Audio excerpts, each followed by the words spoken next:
আসসালামু আলাইকুম রহমতুল্লাহি ওয়া বারাকাতুহু। প্রথম ভিডিও আজকের। তো আলোচনার বিষয় হলো নিজেকে ভালো রাখার কয়েকটি উপায়।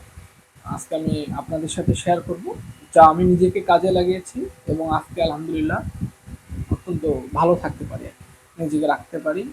তো প্রথম যে বিষয়টা হলো, ভালো রাখতে হলে যে সকল বিষয় পরিত্যাগ করতে হবে তা হলো কারো কাছে প্রত্যাশা না করা। অর্থাৎ কে কি দিবে, বা মানুষ ভালো বললো কিনা খারাপ বললো, তারপরে কিভাবে আপনাকে ছোট করলো না সবার সামনে বড় করলো, এই বিষয়গুলো নিয়ে না ভাবা। এগুলো যদি পরিত্যাগ করতে পারেন আশা করি ভালো থাকতে পারবেন। দ্বিতীয় যে বিষয়টি হলো অল্প তুষ্ট থাকা, অর্থাৎ আপনার পরিমাণ চাহিদা যেন কম থাকে, কম থাকলেও অল্প যেটুকু থাকা দরকার আর কি সেটুকু যেন থাকে। যেমন আপনার দরকার হলো 5 টাকা, আপনি চাহিদা 10 টাকা। তো এখানে তো আপনি অবশ্যই হতাশাগ্রস্ত হবেন।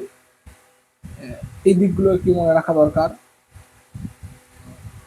তারপরে যে বিষয়টা হলো তৃতীয় নম্বরে, যে যারা আপনাকে ইগনোর করে, যারা আপনাকে কষ্ট দেয়, যারা আপনাকে ছোট করে, যাদের কাছে গেলে আপনি কষ্ট পান এবং নিজেকে ছোট ভাবতে শুরু করেন, তাদের থেকে দূরে থাকার চেষ্টা করা। এতে হবে কি, আপনি অন্ততপক্ষে নেগেটিভ মানুষ থেকে নিজেকে বাঁচাতে পারেন। এবং নেগেটিভ দিন এতটাই খারাপ যে তারা আপনার কাছে তাদের নেগেটিভ থটগুলো, চিন্তাগুলো আপনাকে দিয়ে তারা মুক্তি পায়। এবং এই থটগুলো আপনার কাছে যখন চলে আসে তখন আপনি নিতান্তই হতাশাগ্রস্ত হতে বাধ্য হন। তৃতীয়ত বিষয়টি হলো যে প্রত্যেকের যে যার ধর্ম আছে সেই ধর্ম অনুশাসন মেনে চলা, এবং স্রষ্টা যে আল্লাহ রাব্বুল আলামিন এবং যে যার ধর্ম আছে স্রষ্টার প্রতি কৃতজ্ঞ থাকা, ধর্মীয় অনুশাসন মেনে চলাই মূলত যে আপনার দুনিয়াবি কাজ এবং মানসিক তৃপ্তির একটা জায়গা আর কি বলা যায়, যেখানে আপনি নিঃস্বার্থভাবে কাজ করে যান। তারপরে যে আরেকটা বিষয় হলো সকলকে খুশি না করা, অর্থাৎ সকলকে খুশি করার চেষ্টা না করা। অর্থাৎ আপনি যদি চান যে সবাই খুশি হবে, আপনার এটা সম্ভব না, পৃথিবীতে কারো সম্ভব হয়নি। এবং স্রষ্টার প্রতিও কেউ সন্তুষ্ট নয়, আল্লাহ রাব্বুল আলামিনের প্রতিও অনেক মানুষ অসন্তুষ্ট। তো সকলকে আপনি খুশি করতে পারবেন না, এই এই বৃথা চেষ্টা না করা। এটা হলো চিরন্তন সত্য যে মানুষকে সবাইকে খুশি করতে গেলে আপনি অসুস্থ হয়ে যাবেন, আর এটা সম্ভব না।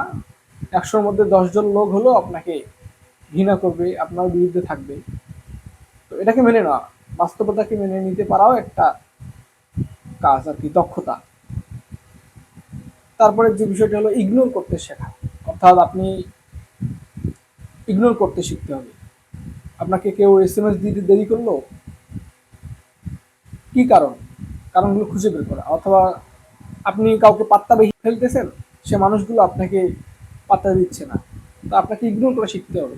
ইগনোর করা না শিখলে পৃথিবীতে বর্তমান বাস্তবতায় টিকে থাকা খুবই কঠিন। কেউ আপনাকে একবার ইগনোর করলে আপনি 2বার ইগনোর করবেন।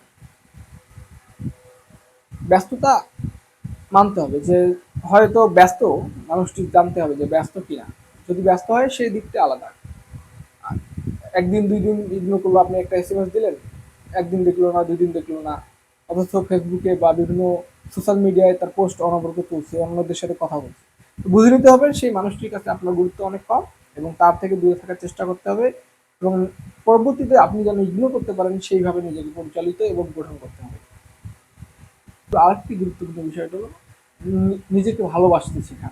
আপনি যদি আপনাকে ভালো না বাসেন তাহলে কেউ আপনাকে ভালোবাসবে না। নিজেকে ভালোবাসতে শেখাও অত্যন্ত গুরুত্বপূর্ণ একটি বিষয়। নিজেকে ভালোবাসুন, নিজের চাহিদাগুলোকে পূরণ করুন, মানুষের ক্ষতি না করুন। অর্থাৎ মানুষকে ক্ষতি করে আপনি খুশি, এই খুশি যেন না হয়। চেষ্টা করুন নিজেকে ভালো রাখা, আশেপাশের পরিবেশকে ভালো রাখার। সর্বশেষ যে বিষয়টি আমি বলতে চাই সেটা হলো মানুষকে নিয়ে না ভাবা। মানুষকে কি বললো, কি ভাবলো আপনাকে নিয়ে, এই বিষয়গুলো আমি আগেও বলছি, আবারও বলছি। ভালো থাকতে হলে নিজেকে ভালো রাখতে হবে। একটি রকেট যখন উপরে ওঠে তখন কিন্তু টন, মেট্রিক টন ধরা, অর্থাৎ 100 কেজি, 1000 কেজি পরিমাণ যখন উপরে যত উপরে উঠবে, ফুয়েল অর্থাৎ তেল যে জ্বালানি থাকে সেটা যত ছেড়ে দিয়ে উপরের দিকে উঠে যাবে। সে যদি সবকিছু নিয়ে উপরে উঠতে চায় পারবে না। এবং একসময় দেখা যায় রকেটের সেক্টর ভাগ করা রয়েছে, রকেটের অংশগুলো খুলে খুলে যায় এবং উপরের অংশ যেটুকু যাওয়ার প্রয়োজন আর কি সেটুকুই উপরের দিকে এগিয়ে যায়। তো আপনি যতটাই আঁকড়ে ধরবেন আশেপাশের পরিবেশ, আশেপাশের মানুষকে, উপরে উঠতে পারবেন না। তো হালকা হতে শিখুন, মানুষকে ভালোবাসতে শিখুন, সব কিছুকে নিজের মধ্যে রাখতে শিখুন। আর যার একটা বিষয় বলতে চাই সেটা হলো রিলেশন ডিপেন্ডস আবার ইন্টারেস্ট, অর্থাৎ প্রত্যেকটা সম্পর্ক কোনো না কোনো ইন্টারেস্টের মাধ্যমে আছে, হয়তো সেটা হতে পারে মা বাবা, ভাই বোন, বন্ধু বান্ধব। তো রিলেশন ডিপেন্ডস আবার ইন্টারেস্ট, ইন্টারেস্ট থাকবেই। এবং এই জিনিসটা বুঝতে বুঝতে অনেক দেরি হয়ে যায়, আমরাও বুঝতে পারি না, আমিও নিজেও বুঝতে পারিনি এক সময়, কিন্তু বুঝতেছি এখন। রিলেশন ডিপেন্ডস আবার ইন্টারেস্ট, আপনার প্রতি যার ইন্টারেস্ট থাকবে সে রিলেশন তৈরি করবেই, সেটা বন্ধুত্ব হোক, ভালোবাসা হোক, যে কোনো ক্ষেত্রে হোক। তো এই বিষয়গুলো মনে রাখা উচিত।